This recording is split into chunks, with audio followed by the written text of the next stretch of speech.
こんにちは、敬愛です。8月から始めたミツバチたちの毎月のご報告。今回は10月の様子をご紹介します。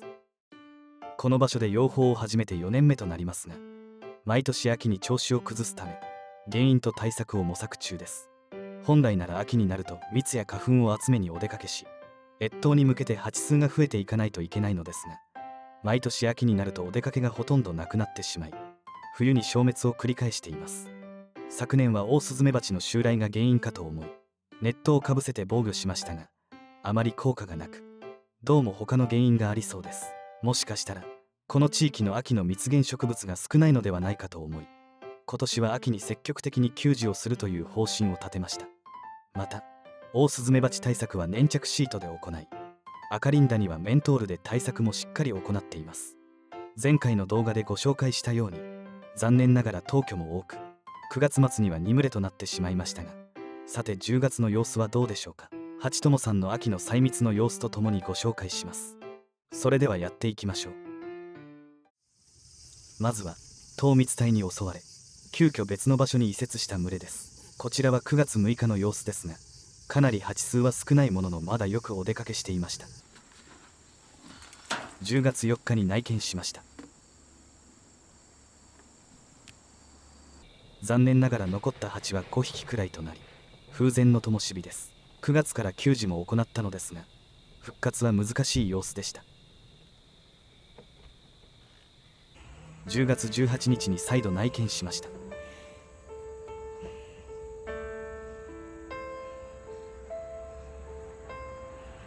予想通り消滅となってしまいました。原因としては4面巣紋にするのが早すぎて糖蜜体に襲われてしまったこと、またスムシが大繁殖してしまったことです。来年は今回の教訓を生かして夏分蜂群に対応したいと思います。さて気を取り直して、ここからはハチトモさんの採蜜の様子をご紹介します。採蜜をされるということで、10月5日に動画撮影させていただきました。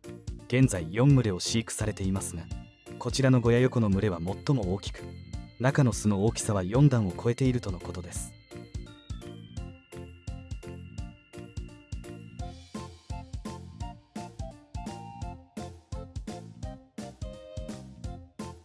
内見させていただいたところ、たくさんの蜂たちでいっぱい、とても順調です。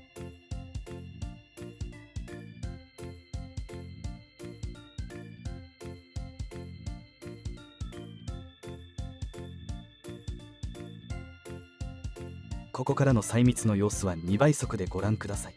上蓋を取って中を確認です。メントールブロックでアカリンダニ対策をされています。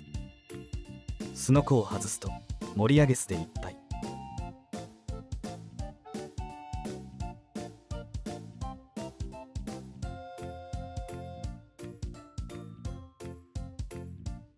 残念ながら盛り上げ巣に蜂蜜は溜めていないようです。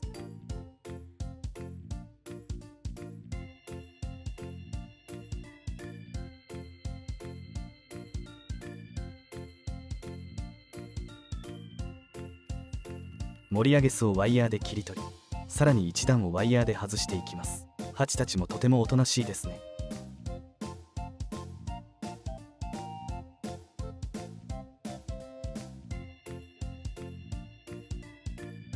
盛り上げ巣の下の段には結構蜂蜜を溜めていました。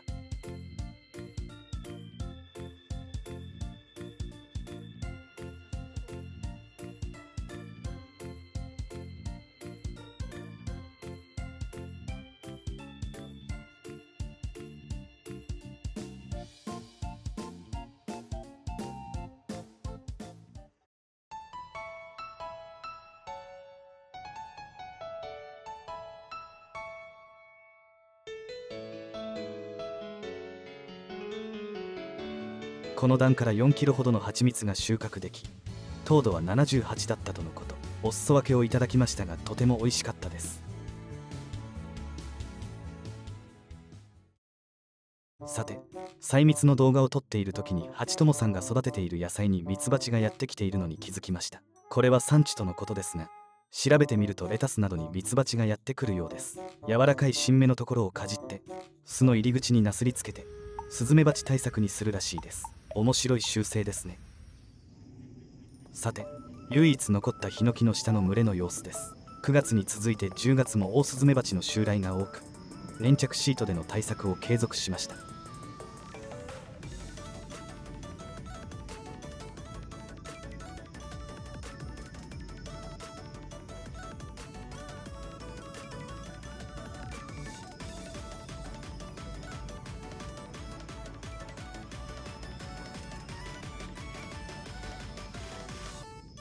こんなにいっぱいなのに、仲間を助けようとしてまたやってきました。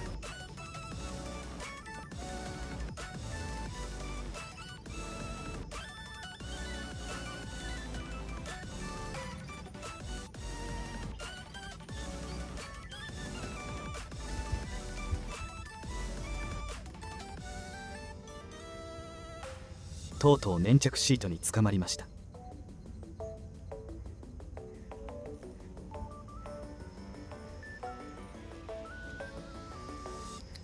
ちょっといっぱいになってきたので、新しい粘着シートを用意しました。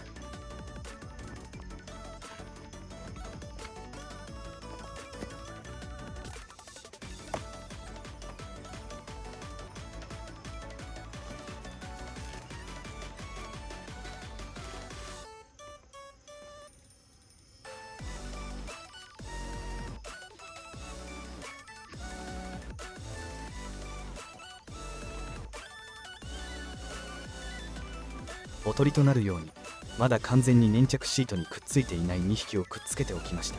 そろそろ襲来が終わると良いのですが。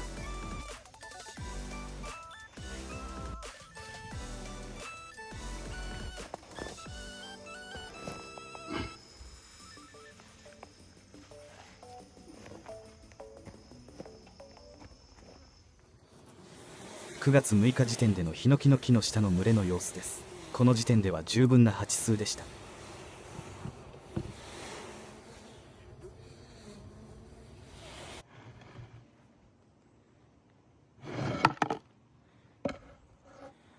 10月25日に内見を行いました。給仕のタッパーの中に夏の蜂がいますが、寒くて動けないようです。ミツバチヘギイタダにも数匹います。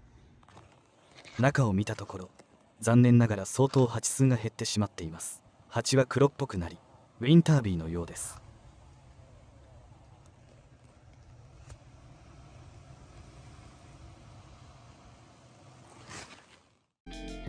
10月の様子をまとめます。移設群れが残念ながら消滅。ヒノキの下の群れも相当蜂数を減らしてしまいました。ウィンタービーに変わったようですが、これだけ蜂数が減っているので女王の産卵が不調なのかもしれません。オオスズメバチが来る中、結構元気にお出かけはしていますので、一縷の望みをかけて給仕を続けてみたいと思います。また次回の動画でご報告します。チャンネル登録よろしくね。